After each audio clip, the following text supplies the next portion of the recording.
Il y a des gens qui passent plus de temps à chercher des combines fiscales qu'à apprendre à vendre. Changer de pays pour payer moins d'impôts ne changera jamais un chiffre d'affaires ridicule. Le mec me parle de Dubaï, de Malte, son chiffre d'affaires 20 000 € par an. Va t'expatrier dans ta chambre, travaille. C'est très important à comprendre. Quand tu fais 20 000 balles de chiffre d'affaires par an, le problème ce n'est pas la fiscalité, c'est que tu ne sais pas vendre. Mes chers amis, bonjour. On va parler de l'optimisation quand tu as une activité qui fait wellou. Si tu fais moins de 50 000 balles de chiffre d'affaires l'année, ta priorité, il y en a deux, c'est tout. Ça doit être seulement deux priorités. Et même d'ailleurs, quand tu vas faire beaucoup plus de chiffre d'affaires, ça doit toujours être ces deux seules et uniques priorités sur lesquelles tu dois te focaliser. Ces priorités, elles sont essentielles et je vais te les donner à la fin de la vidéo. Donc reste bien jusqu'à la fin. Ce qui m'a poussé davantage aussi à faire cette vidéo-là, c'est une rencontre que j'ai fait, je vais vous en parler, hier. Je suis parti à un événement où il y avait des expatriés, certains juste qui viennent en touriste, etc. Et c'était des Français majoritairement. Et j'ai rencontré un jeune avec lequel je discutais qui me parlait de société, qui me parlait de créer une SARL, une SASU, qui me parlait d'optimisation offshore, de machin. Surtout qui me disait, ouais, moi je vais m'expatrier là à Dubaï, et je pense aussi à Malte, machin, truc et tout. Et en discutant, il m'annonce qu'il fait 20 000 balles de chiffre d'affaires l'année. Et là, j'ai bugué. Je dis, franchement, mec, je crois que tu n'as pas compris les bonnes priorités. On va démarrer alors. Le premier point que j'ai marqué, c'est que la fiscalité est un faux problème quand il n'y a pas de volume. L'imposition est liée au volume. Donc, si tu n'as pas de volume, puisque l'imposition est un pourcentage, qu'est-ce que tu veux optimiser? Tu ne vas rien optimiser du tout, hein. Ça ne va pas changer ta vie ou ton business sur 20 000 balles de chiffre d'affaires, puisque je prends l'exemple du mec avec qui je parlais, de payer 0 ou de payer quelques milliers comme ça. On s'en fout un petit peu. Donc, dans un premier temps, c'est vraiment, et même tout le temps, le volume qui va compter. Le deuxième point que j'ai noté, le mirage des pays low cost. Ici, en Thaïlande, tout comme au Vietnam, je l'ai ressenti, tu as ce que j'appelle le mirage des pays low cost que tu ne ressens absolument pas en Suisse et que tu ressens très modérément, disons. Les pays de l'Est, c'est un bon milieu. Ici, tu as des mecs qui gagnent quasiment rien et qui vont venir s'expatrier ici en se disant, je vais rien payer comme impôt. En vrai, déjà, tu n'optimises rien du tout de toute façon. Mais surtout, le coût de la vie est tellement bas que je vais pouvoir me focaliser sur mon business et le développer. La réalité de ce que je vois de ça, on va dire les termes, c'est plutôt des gens qui s'endorment, étant donné que rien ne coûte cher et qu'ils ne sont pas challengés au quotidien et que ici forcément quand tu arrives en Thaïlande et que tu fais ne serait-ce qu'un 1500 ou un 2000 par mois net dans ta poche, tu fais déjà partie du haut du panier quoi. Quand tu descends en bas, tu as beaucoup de misère, tu as beaucoup de gens qui s'en sortent pas, tout comme tu as aussi beaucoup de luxe, faut pas croire que c'est la galère de partout, je sais pas quoi, certains ont des idées de l'Asie, vraiment ça n'a aucun sens. Donc tu peux vite t'endormir. L'ordre logique à suivre. Et cet ordre-là, si tu commences à placer les choses différemment, etc., c'est là où tu commences à foirer ton activité. La première des choses hyper importantes, c'est l'acquisition. Deuxième chose, c'est avoir une offre. Beaucoup te diraient, il faut d'abord que tu as une offre et après tu fais l'acquisition. D'abord tu fais ton acquisition parce que sinon, quand tu auras ton offre, tu vas vendre à qui? Si tu as de l'acquisition, tu sais que tu vas vendre ton offre à cette acquisition-là. Troisième point, il faut que tu fasses du cash avec une bonne marge et de manière stabilisée, un minimum. Si déjà tu arrives à stabiliser plus de 5 000 par mois, là on peut commencer à parler de choses intéressantes, d'optimisation, d'expatriation. Quatrième point, c'est structuration. Donc après, tu vas pouvoir commencer à mettre des équipes en place, à déléguer. Et cinquième point, là, c'est à ce moment-là où vraiment tu vas commencer à te dire, bon, ok, fiscalement, qu'est-ce que je fais, qu'est-ce qui est intéressant, quels pays sont intéressants pour s'expatrier ou non. Le prochain point que j'ai noté, c'est optimiser trop tôt te fait perdre du temps. Et comme on dit, le temps c'est de l'argent ou l'argent c'est le temps. Ça dépend un petit peu de la vision des choses. Mais si tu passes dès le début, tu commences ton business, tu le démarres, tu commences à faire tes premiers milliers d'euros et tout de suite tu dis allez c'est bon, je me casse en Indonésie, en Thaïlande, je sais pas où et tu voyages comme ça de partout, c'est super. En termes de vie, c'est cool. Tu voyages, tu as accès à quelque chose où la majorité des gens n'y ont absolument pas accès, mais toi tu le fais. Par contre, ton business, je pense, en prend un coup. Là, tu dissipes ton énergie. Quand ton business marche, tu ferais mieux de réinvestir tous tes profits et de te focaliser à fond, de te concentrer à fond sur les 2 points dont je vais te parler à la fin de la vidéo. Ces 2 points sont les plus importants. Tu dois t'enfermer chez toi et tu tabasses, tu tabasses, tu tabasses, tu tabasses, tu tabasses. Tu ne vas pas commencer à voyager, à te dissiper. En plus, tu vas te rendre compte que le voyage, c'est énormément de galères. On les voit sur Instagram. C'est beau, ça donne envie. Avec leurs petits smoothies, des photos de plage, de coucher de soleil. La réalité aussi, c'est que c'est toujours refaire un sac à dos, c'est une galère, toujours trouver un nouvel hôtel, une bonne connexion internet, une wifi. Digital nomade, c'est beaucoup quand tu commences ton business, j'ai l'impression, et que tu veux visiter tout de suite beaucoup de pays, que tu n'as jamais vraiment visité, voyager, surtout quand, comme moi, tu viens de la caste pauvre. Moi, j'avais jamais voyagé avant. Donc tu commences un peu à gagner d'argent, tu dis ok c'est bon je voyage, il faut que je voyage, j'ai jamais voyagé, oh là là c'est comme ça le monde. Et bon, c'est une étape en vrai, bah, la majorité on y passe hein, franchement, et c'est comme ça.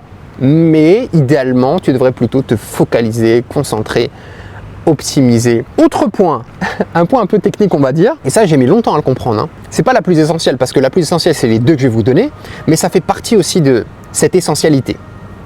Et ça je peux vous dire que là ce que je vais vous dire, beaucoup ne le comprennent pas, étonnamment.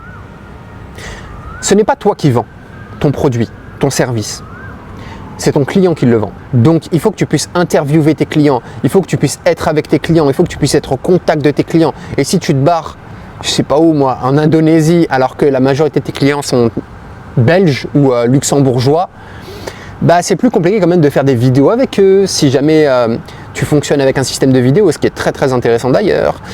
Ou alors tu peux le faire en visio, mais c'est pas le même rendu. Donc être au contact de tes clients, ça te rapportera beaucoup plus d'argent que d'être en Indonésie et ne jamais voir tes clients. Si tu as un business en tout cas qui est basé un petit peu comme ça et où tu peux faire de l'acquisition grâce à tes clients. Ce que devrait faire la majorité des entreprises. Je veux dire, même tu as un magasin de bonbons, tu filmes les réactions de tes clients. Tu as un restaurant, tu filmes tes clients. Tu ramènes tes clients, tu fais des événements, tu filmes. Vraiment, filmer, filmer, filmer, filmer, filmer. Tes clients, tes clients, tes clients, tes clients. Si tu te barres en Indonésie, bah, tu n'auras que des visios. Donc tu perds un peu cet accès-là qui est intéressant. Prochain point. Ok, donc maintenant je vais vous donner la compétence dont je vous parle là depuis le début, les 2 compétences même, qui sont les plus essentielles, sur lesquelles tu dois te focaliser si tu fais moins de 50 000 balles, et si tu fais même 1 million, si tu fais même 10 millions, si tu fais même 20 millions, c'est vraiment la compétence la plus importante.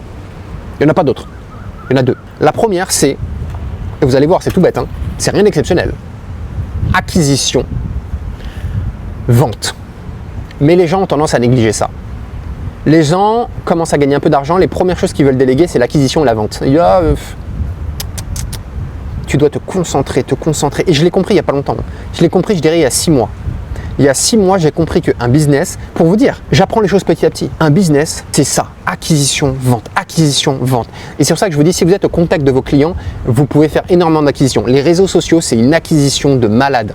Vous pouvez publier 10 vidéos par jour, 15 vidéos par jour, 3, 4, 5, volume, acquisition. Il y en a, ils font pas d'argent et quand tu leur demandes comment tu as ton acquisition, ils savent pas trop où ils vont dire ah je fais des vidéos, tu regardes leurs vidéos, ils en font une, elle est pourrie, ils en font une par mois. Ah non, c'est de la merde. Non, il faut envoyer 10-15 vidéos par mois sur YouTube, peut-être 12 sur Instagram et t'envoies, tu fais du volume, tu progresses, t'améliores.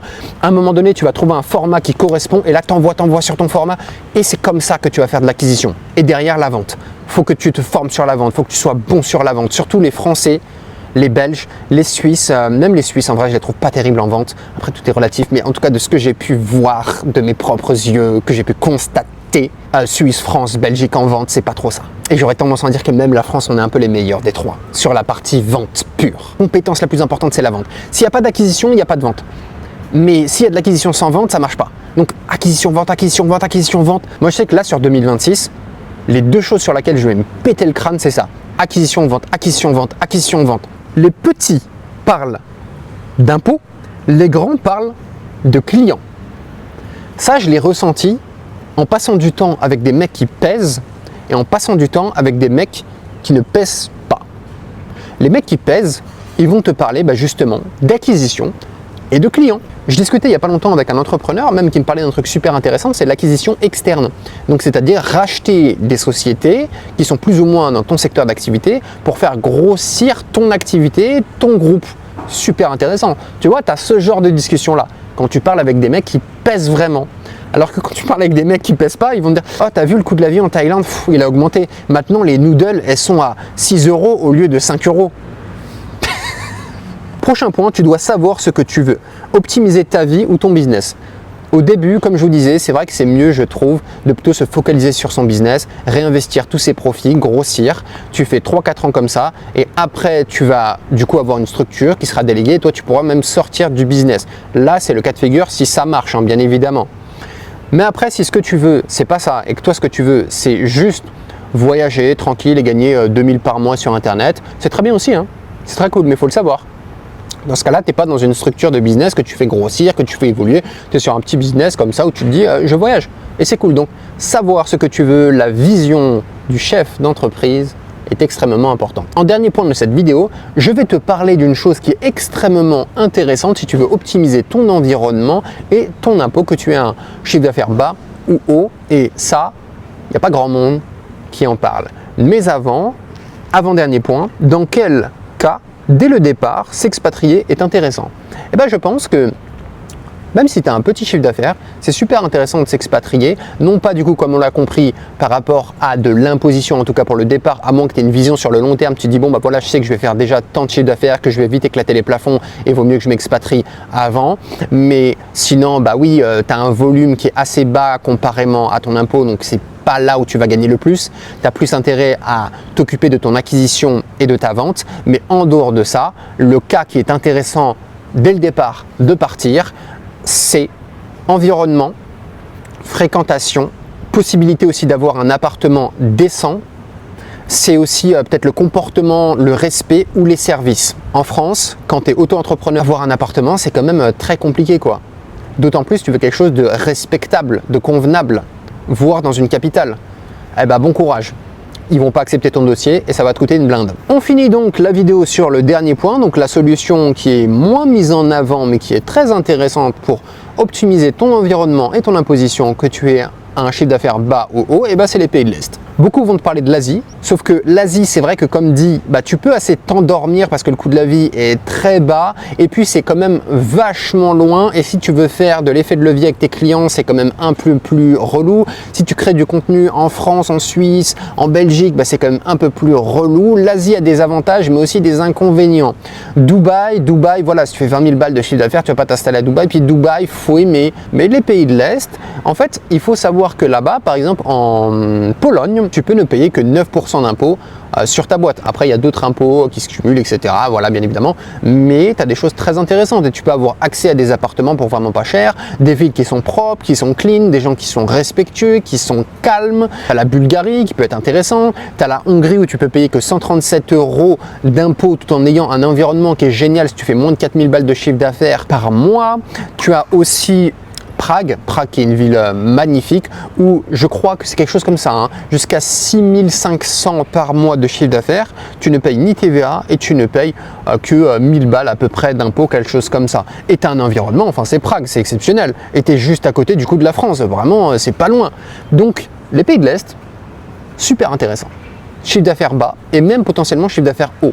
Si tu veux optimiser à 100%, partir en Asie ou à Dubaï ou même la Géorgie peut être un très bon compromis. Même par la suite, quand tu fais un chiffre d'affaires plus convenable. Donc se renseigner sur les pays de l'Est peut être une option à laquelle vous n'aviez pas pensé, mais qui peut correspondre à nombre de vos critères. T'as appris des trucs? Abonne-toi. Allez, ciao!